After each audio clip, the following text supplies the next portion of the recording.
नमस्कार, स्वागत है आपका। मैं हूं आपके साथ सुमित शर्मा। सूरजपुर से बड़ी खबर है। रफ्तार की कहर ने एक की जान ले ली है। बाइक और कार में टक्कर हुई है। नेशनल हाईवे 43 पर जयनगर के पार्वतीपुर की घटना है। घटना में बाइक सवार की मौत हो गई। आक्रोशित लोगों ने कार में आग लगा दी।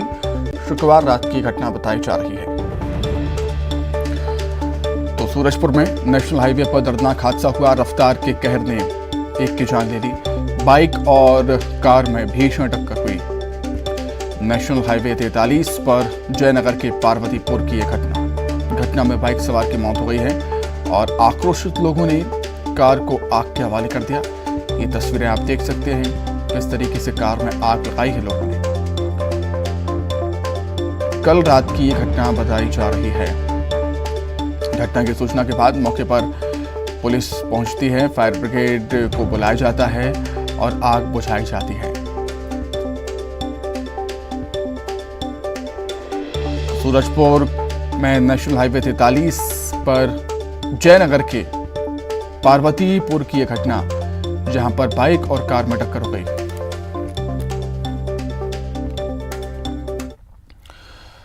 वही दंतेवाड़ा में मानवता शर्मसार हुई है। गर्भवती महिला से सरेराह मारपीट होती रही और लोग तमाशबीन बने रहे। 3 लोगों ने पत्थरों और रॉड से गर्भवती महिला को मारा।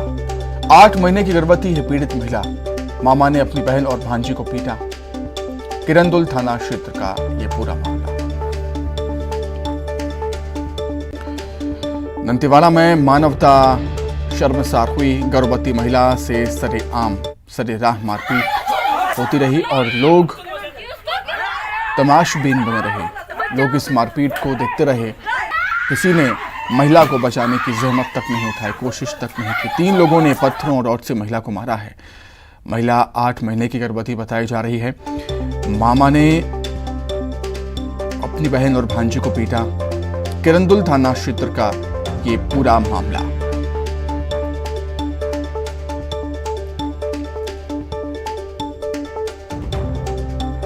ये देखिए, आप देख सकते हैं किस तरीके से जो शख्स है वो महिला को मारता हुआ नजर आता है। 3 लोगों ने मारपीट की है महिला से। पत्थर और रॉड से महिला को मारा है। महिला गर्भवती है और 8 महीने की गर्भवती बताई जा रही है महिला। कुछ महिलाएं बीच बचाव करने के लिए आती हैं, लेकिन वो भी मारपीट का शिकार हो जाती हैं। तो मामा ने अपनी बहन और भांजी को पीटा है। किरंदुल थाना क्षेत्र का ये पूरा मामला। निश्चित तौर पर एक बार फिर से दंतेवाड़ा में मानवता शर्मसार हो गई।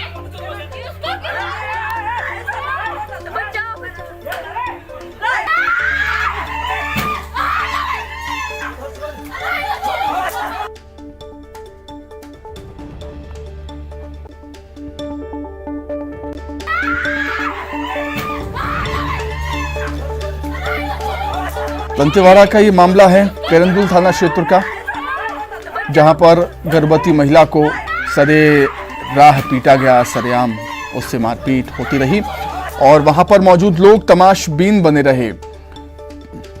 किसी ने उन लोगों को रोकने की कोशिश नहीं की। 3 लोगों ने मारपीट की है महिला से। पत्थर और रॉड से मारा है महिला को। कुछ महिलाएं बीच बचाव करने आती हैं, उनसे भी मारपीट कर दी जाती है। महिला गर्भवती है, 8 महीने की गर्भवती बताई जा रही है महिला। तो एक मामा ने अपनी बहन और भांजी को पीट दिया। किरंदुल थाना क्षेत्र का यह पूरा मामला।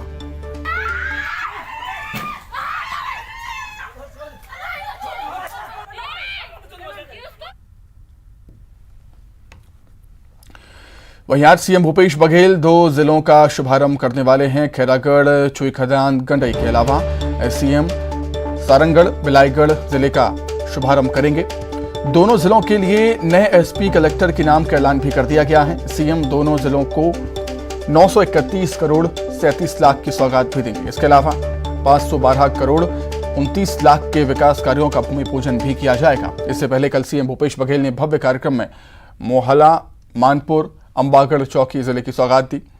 3 नए जिलों के बनने के बाद प्रदेश में कुल 31 जिले अब हो जाएंगे। भूपेश बघेल ने अब तक 6 जिले और 85 तहसीलों का निर्माण कर दिया।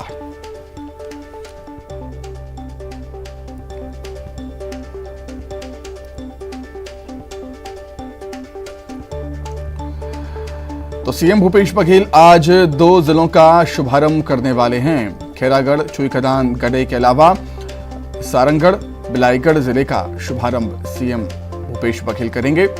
दोनों जिलों के लिए नया एसपी, कलेक्टर के नाम का ऐलान भी कर दिया गया है और जिलों का शुभारंभ करने के साथ ही दोनों जिलों को 931 करोड़ 37 लाख की सौगात भी देंगे और इसके अलावा 512 करोड़ 29 लाख के विकास कार्यों का भूमि पूजन भी करेंगे सीएम भूपेश बघेल। ज्यादा जानकारी के लिए हम सीधे बातचीत करेंगे। रायपुर का रुख कर लेते हैं। देवव्रत भगत हमारे साथ जुड़ गए हैं। देवव्रत, जब से भूपेश बघेल सीएम बने हैं तब से 6 जिले और 85 जिलों का निर्माण वो कर चुके हैं। आज फिर से 2 जिलों का शुभारंभ।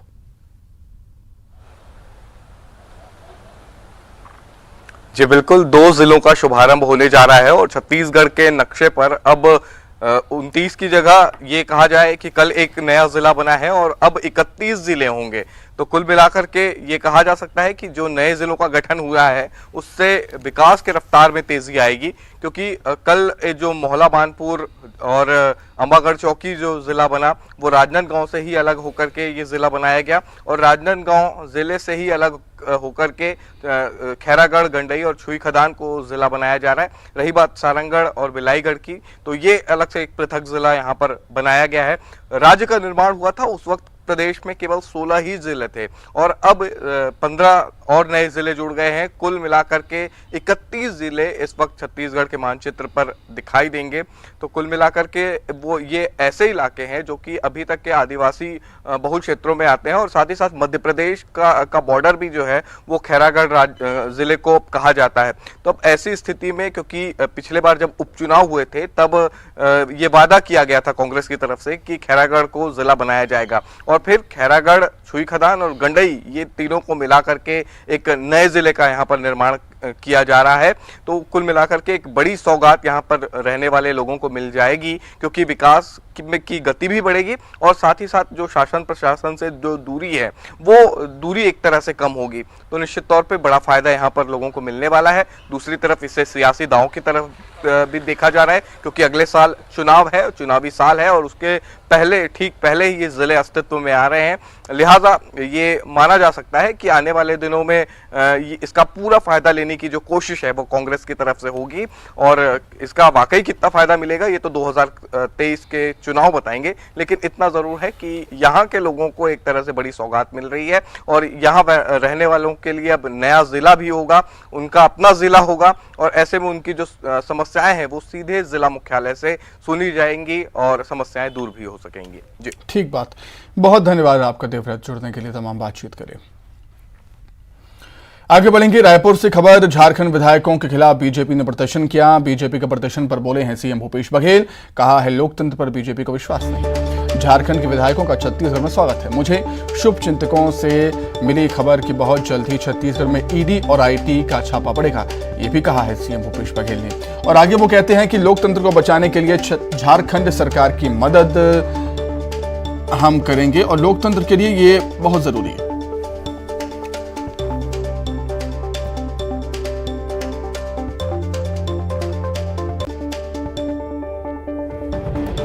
विधायक छत्तीसगढ़ के में आकर रुके हैं, हमने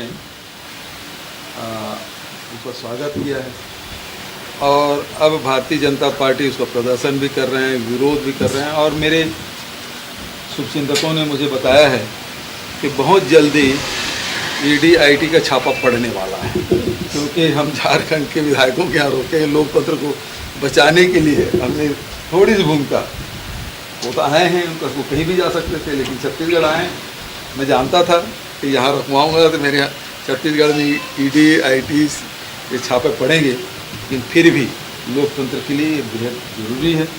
और पहले भी मैं बताता रहा हूँ कि ईडी आईटी छापा पड़ने वाला, पड़ता भी रहा। इस समय में मैं आपको बता रहा हूँ, मेरे शिक्षकों ने बताया कि ईडी आईटी। तो वहीं छत्तीसगढ़ में रांची टू रायपुर की सियासत जारी है। शुक्रवार को रांची से झारखंड के 2 मंत्री बन्ना गुप्ता और बादल पत्रलेख रायपुर पहुंचे।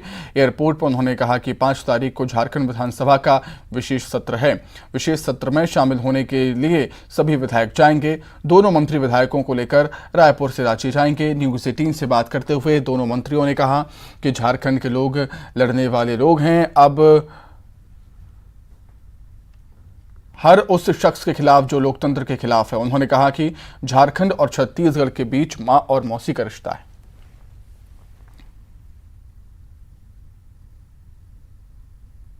अरे तो झारखंड और छत्तीसगढ़ तो माँ और मौसी है। एक माँ है एक मौसी है, तो माँ और मौसी दोनों में तो आपस में बहन है ना, तो प्यार तो दोनों का है। तो इधर के भी नेता लोग को तो पेट में दर्द होगा। बीजेपी को आपत्ति है सर यहाँ पे आने पे। मैं बोल रहा हूँ भाई, बीजेपी को तो हमको स्वागत करना चाहिए। आपत्ति क्यों कर रहे हैं? असम ले जाके हाउस ट्रेडिंग करेंगे और यहाँ हमारी सरकार है और हम अपनी सरकार अपनी जनता के पास आएंगे तो हमको जो है अपमानित प्रताड़ित करेंगे। क्या विधायकों को लेने के लिए आए हैं सर? यहाँ से विधायक जाएंगे जब 5 तारीख को सदन चलेगा, सारे विधायक जाएंगे। सर आप लोगों ने चार्टर बुक करवाया हुआ है, इसका मतलब मान के चले कि 1 महीने तक अब आना जाना लगा रहेगा यहाँ पर। अब देखिए क्या होता है, ये तो कैसे बताएं अभी हम।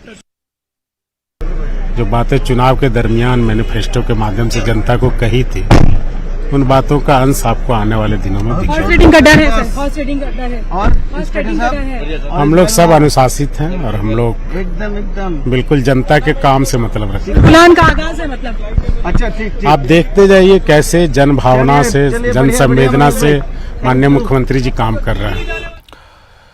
वहीं सीएम भूपेश बघेल ने रेवड़ी बांटने वाले बयान को लेकर प्रधानमंत्री पर निशाना साधा। उन्होंने कहा कि प्रदेश की जनता का सरकारी खजाने पर हक होता है। सीएम भूपेश बघेल ने पीएम से सवाल किया, वो बताएं कि आखिर रेवड़ी का मतलब क्या होता है। मुख्यमंत्री ने जवाबी हमला करते हुए कहा कि बीजेपी में जनता में रेवड़ी बांटने का ख्वाब दिखाकर देश की जनता का वोट लिया।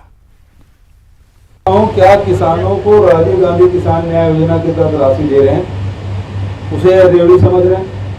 क्या गरीबों को 35 किलो चावल हर परिवार को प्रति माह दे रहे हैं, उसे रेवड़ी कर रहे हैं? क्या बिजली बिल आधा सब परिवार को, छत्तीसगढ़ के लोगों के 40 लाख से अधिक परिवार को मिल रहा है इसका लाभ, क्या इसको वो रेवड़ी कर रहे हैं? क्या मजदूरों को 7,000 रुपया सालाना हम दे रहे हैं, उसको रेवड़ी कर रहे हैं? क्या गोबर खरीदी कर रहे हैं, उसे वो रेवड़ी कर रहे हैं? 2 रुपये किलो में गोबर और 4 रुपये लीटर में गौमूत्र खरीदे, उसे रेवड़ी कर रहे हैं?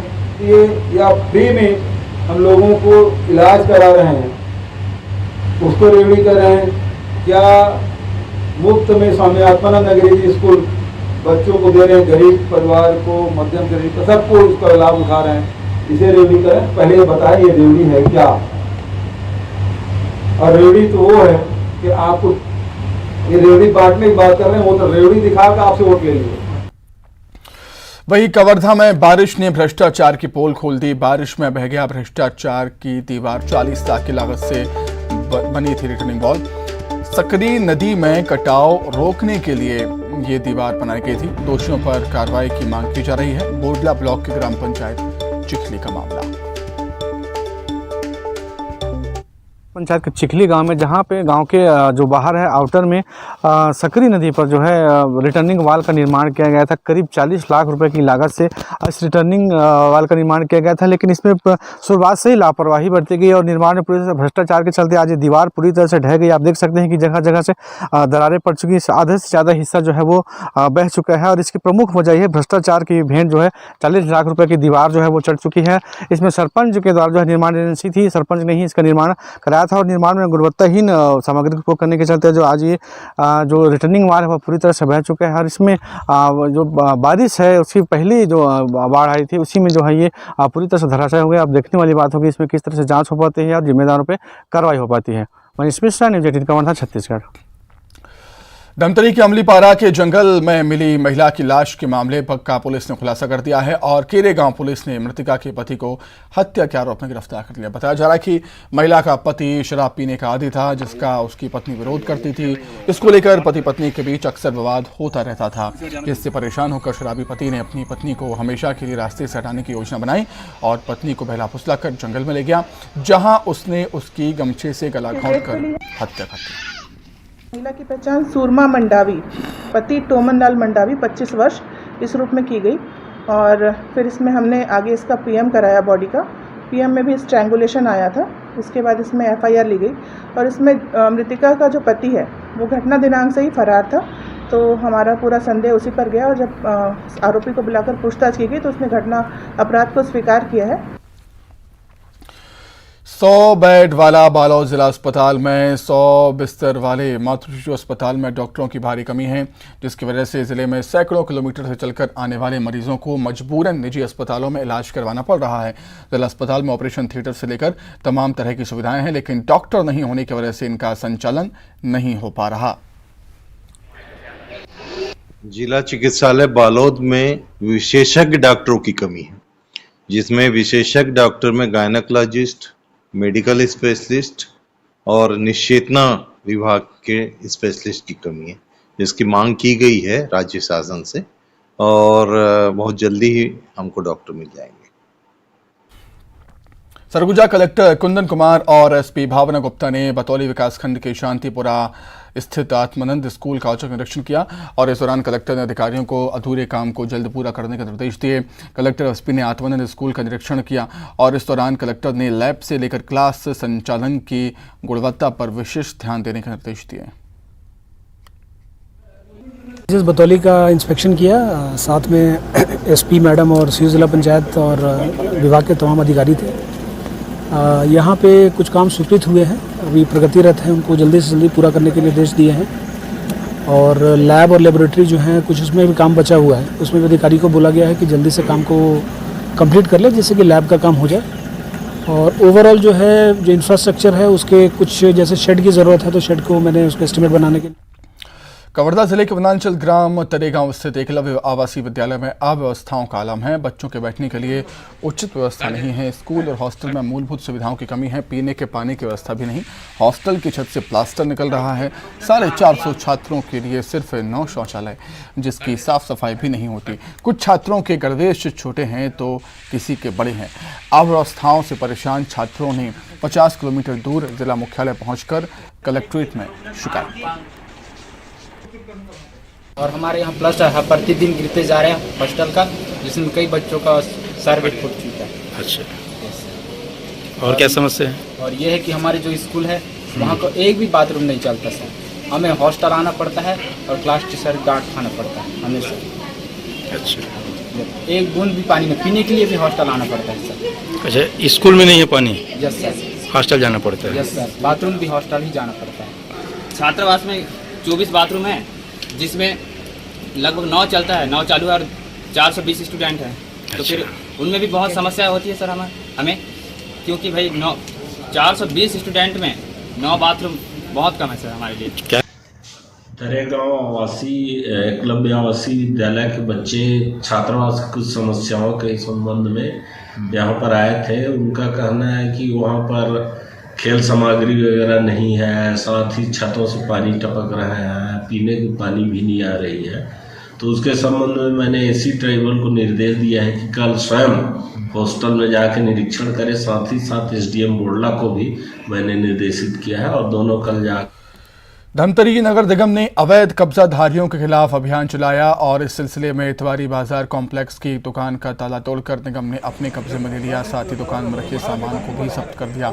निगम अमले ने बताया कि एक महिला ने इस दुकान पर ज़बरदस्ती कब्जा किया हुआ था, जबकि निगम ये दुकान किसी दूसरे को आवंटित कर चुका है और असली हकदार को दुकान सौंपने के लिए ये कार्रवाई की गई।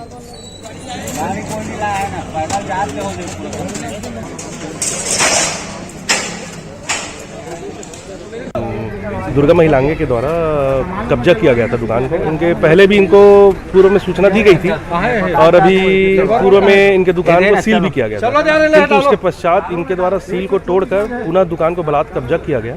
तो उस पर फिर से आयुक्त महोदय के आदेशानुसार पुनः दुकान खाली कराने की कार्रवाई हुई है, जिसमें आज दुकान का ताला तोड़कर दुकान की।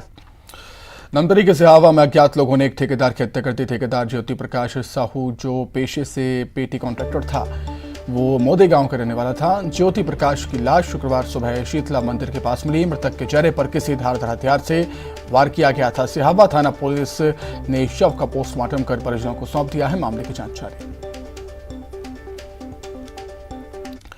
नमदापुरम की सॉफ्ट टेनिस प्लेयर आध्या तिवारी ने 5 मेडल जीतकर जिले का नाम रोशन किया। थाईलैंड के पटाया में आयोजित ISTF world soft tennis championship 2022 में